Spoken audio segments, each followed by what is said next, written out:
Hello and welcome back to Biz Inbox. I'm Em Burnham. And I'm Sarah Davidson. And today we are tackling some workplace dilemmas that will have you nodding along going, yup, I have definitely been there. We have someone who's been thrown into running team meetings without knowing how to actually run them.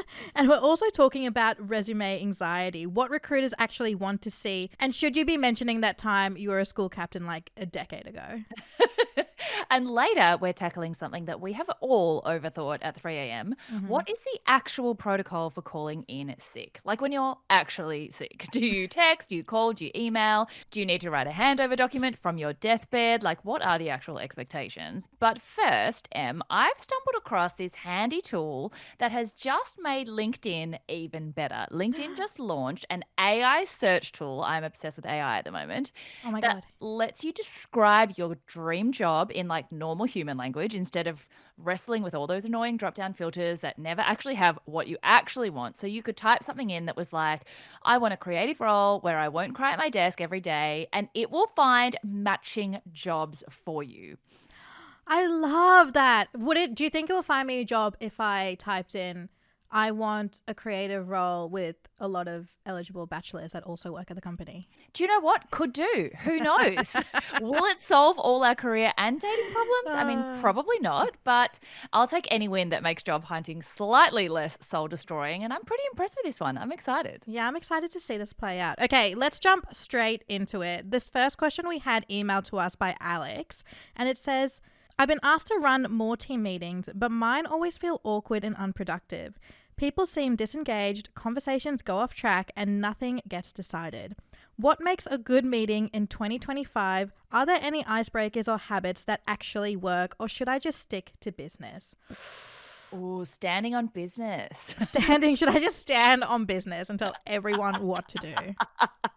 Do you know, like, I just think it's really going to depend on the people in the meeting, because I think some people have a really high tolerance for all business, like getting straight to the point. Some people need a warm up. It depends on like the culture or sort of the vibe in your workplace. Sometimes people need icebreakers before they can focus, and then sometimes that will just distract them into absolute chaos. But my overall tip for running a meeting is always have, like, no matter what your balance is between fun and work, always have an agenda and stick to that agenda, because you're going to it's human nature. You're going to get distracted. Conversations will go off track. And the main way to kind of keep all of you focused, I think, is to have the dot points of all the things you need to have done by the end of it.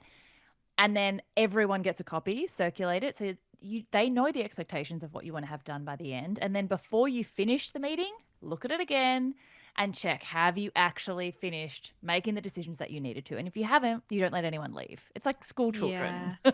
And that's so true. It's exactly like school. An agenda is such a good piece of advice, because I also feel like sometimes when you're doing something new for the first time at a job, you feel like you have to do it all on your own. And even though it is a team meeting, and from the sounds of it, it sounds like you're running the team, and which makes it sound like you're running the team meetings and these are like ongoing meetings, doesn't necessarily mean that you have to be the talker throughout the whole meeting. Like, if there's an agenda, it doesn't mean that you have to be the one that's like, okay, now we're doing this, now we're doing this. I would actually be like, hey, assign people roles and be like, and then you talk about what you're working on, and then you talk about what you're working on. So everyone has a turn and people come to a meeting prepared, rather than, I feel like sometimes when you go to these certain meetings where you don't actually have a role to contribute, you kind of take the piss sometimes. Like, you kind of use it to either just like sit back and talk about your weekend, or like do other work while other people are talking.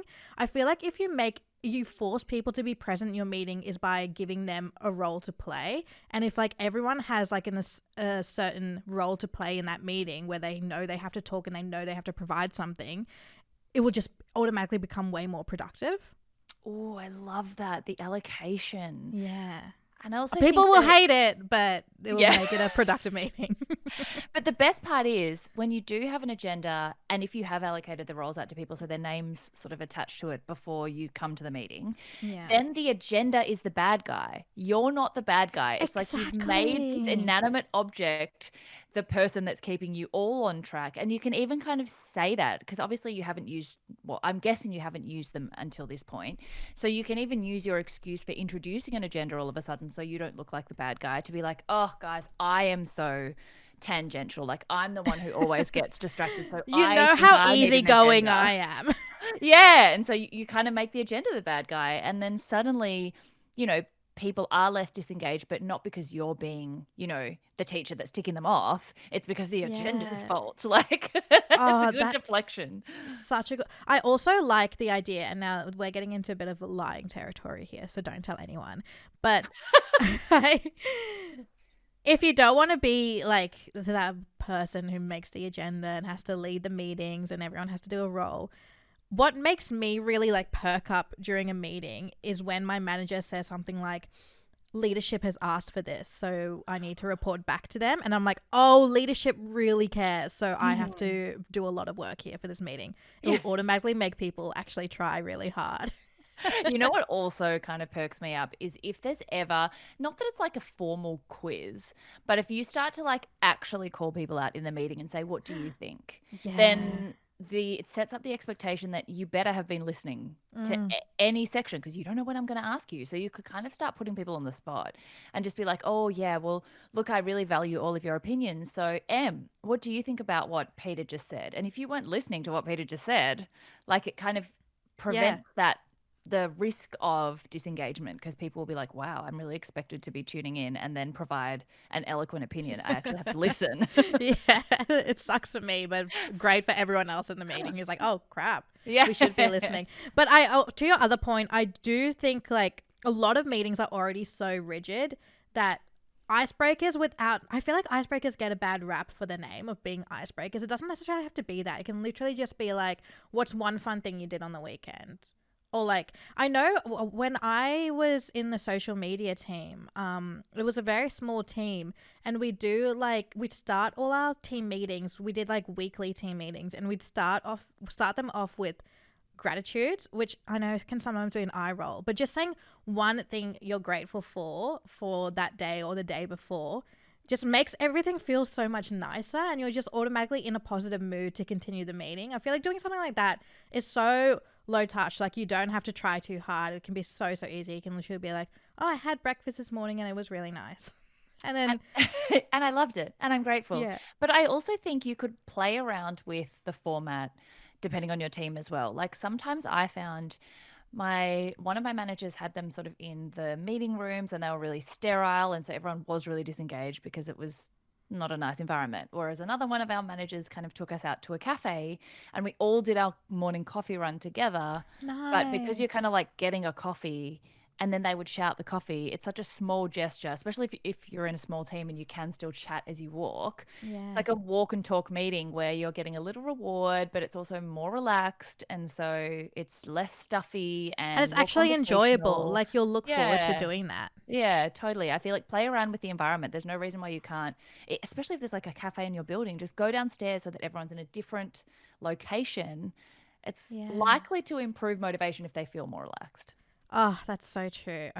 Well, so many answers for you. So it's like, be very chill and then set the agenda. Be like chill and not chill at the same time. Yeah, good luck. Okay, our next meeting. Okay, our next question comes from Jordan, who's having a bit of a resume crisis. Now, we've all been here. So Jordan says, I'm updating my resume and completely confused about what recruiters actually want. Do I include being a school captain from 10 years ago? My old retail job? I want to list soft skills like strong communicator, but I can't quantify them. Everyone says resumes need metrics. How do I prove I'm collaborative with numbers? What do recruiters actually want from someone with a few years of experience? This one was so interesting to me because I feel like resume is really, really important because it's like your first line of contact with the company that you want to work for. But I genuinely think we put so much pressure and effort into our resume when really we should be doing that for the interview that comes after the resume. And I feel like I've been burnt so many times where in the past when I was looking for my very first job, which was a retail job, I put everything into my resume, like everything I did at school, literally my whole life story in there. And then it came to the interview and there was nothing to talk about because they already knew everything. And then like things like strong communicator and stuff, I feel like that's something that should come out in the interview, not necessarily something that means anything on paper. Mm-hmm. Yeah, totally. I think the other thing that we forget is that you assume every single person who you submit your resume to is going to read all the details, and that it's a level playing field, and you've got their attention for the entire amount of pages that you submit, which is not the case. Anyone who is doing recruitment is facing a submission of a huge amount of pieces of paper with lots of words, so many words, and everyone's like, it should be one page. That does not mean make your font 8 size. No, it means less words. I think you have to be really realistic about the fact that you have a very small attention span to grab the recruiter. And so if the position that you're applying for is a leadership position, then yes, school captaincy is something that's probably going to show that you have been interested in leadership. Even if it was 10 years ago, it might show like a recurring theme. Yeah. But if you're going for a job where that kind of skill set isn't relevant, I think it's all based on relevance to the role that you're applying for. And sometimes we want to put in the entire, like you said, your whole life story. You want to show them the entirety of who you are as a person. But all they're looking for is your suitability for the role you're applying for, and also why you're more suitable than the next person. So you've got a really small amount of space and time to grab their attention. If there's too much information, they tune out. If there's not enough information, you don't showcase yourself. It is really, really difficult to do that. But I think the number one point when it comes to like what to include and what not to include is tying it back to the specific job. Like my resume looks completely different depending on what I'm presenting it for. Yeah. Whereas I think some people, they choose one resume and then they submit that to everything. And it's like, no, you need to change it up depending on what you're applying for and why. And it sounds like that Jordan's going for a professional role. So I would say it's a new age. Like lean into LinkedIn because everyone puts everything on LinkedIn, and every person I know who works in recruitment or works in hiring people or are looking to hire people, the first thing they'll do is look up someone's name on LinkedIn and find out like what they've been posting to see their career history. So really push that and like put all your details on your LinkedIn, like under like your bio, your profile, after every job you have listed there, list all the skill sets you did there, because that will allow you to have more room to be more conversational in your resume, which I feel like so many people treat resumes as so rigid. And that's exactly what you're saying, Sarah, because it's a copy and paste for every job they go for. And I feel like you need to tailor it and be more personable and show your personality in that. So then the job interview after that comes so much easier and so much cleaner as well. And I think there has to be a really good balance between things that really showcase, like you said, your actual skill set and what makes you suitable. But in order to get the interview, you also have to show a little bit of something sparkly, like a little bit of something that grabs their attention. So that's also really hard to balance. But what is that? What makes you a good communicator, but a communicator that's great for this role? Yeah. Why are you more special than the next good communicator? Like that's a really hard, I mean, I don't know the answer, but that's kind of what I think about when I'm deciding what I'm going to include or not. Oh, that's so smart. Okay. Good luck, Jordan. We hope you get the job. Okay. The last question is from an anonymous person. They slid into our DMs with this question, and it says, I'm genuinely unwell, but have no idea what the actual protocol is for calling in sick. I love how instead of calling in sick, you just submitted this question to us, which is the right answer, the right thing to do. Do I text, call, or email? Is it better to let them know at 3 a.m. when I realize I'm too sick, or wake up early that morning? Do I need to send a list of my tasks for the day so someone can cover them? How much detail should I give? Just I'm unwell, or explain what's wrong? I'm lying here overthinking everything and feeling guilty about letting the team down. What's the proper way to handle a sick day without looking unprofessional? I actually struggle with this question myself. So did I. I still think about it now. I'm like, I'm already overthinking my answer, and it's a hypothetical for me. Like, I'm so like, I'm like, you know that meme with all the equations? Like that's me thinking about my answer. I'm like feeling feverish myself. I might have to call in sick as well. This is too much. I do this all the time. I overthink everything. But then I realized there has been certain times in my career where I've genuinely had an emergency where where I had to go home, where I couldn't come into the office. And because it's an emergency, you don't have time to explain. You don't have time to think about what time you should message them. And every single time I've done that, it's been like, no questions asked. Like, of course, take the time. And then I started applying that to when I was actually sick, like literally in bed, can't get up. I suffer from really bad migraines. And when I get when a migraine comes on, I actually can't physically see anything, let alone read and type out a message. So I can only let people know I'm sick after I've come to.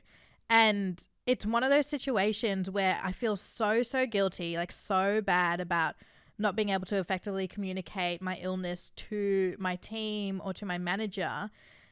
But then you realize that everyone goes through it. Like, everyone's been sick. Everyone's had to call in sick. I do think we think too much into it, but I also know I'm speaking from a place of privilege where I work in a workplace that doesn't question that. And that's not necessarily the case for everyone else. Yeah, I think that's a really good point, Em, that my first reaction to this question was, what is the norm in your workplace? Like, who is the person who you need to tell?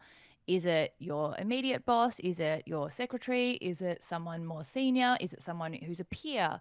Like, what is the normal practice? And that is kind of I think that sets up what the expectations of your team would be. So, for example, when I was back at the law firm, I probably wouldn't tell like my supervising partner. He was too senior to need to know.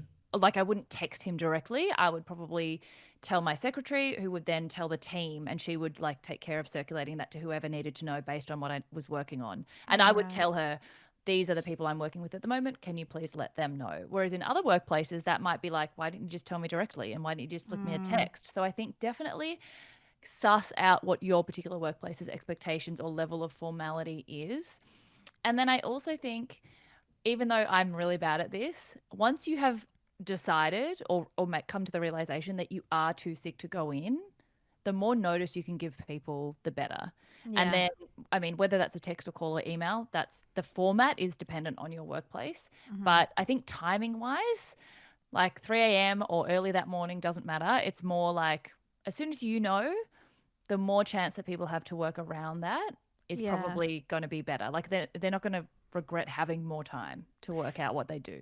Yeah, you're so right. I think always the most, like, sometimes it can be really urgent, like, especially like you said, if your job impacts other people's jobs. Like, whenever I'm sick, I know, because I'm a podcast host, that my job will impact my producer's job and my co-host job, because they'll have to either find a fill-in or find another day, and it impacts so many people and it goes down like a line. So whenever I'm sick, I immediately text my boss and whoever else I think it will impact. But I do that knowing that it's fine to take a sick day. I think what you're saying is you don't actually have to ask to take a sick day.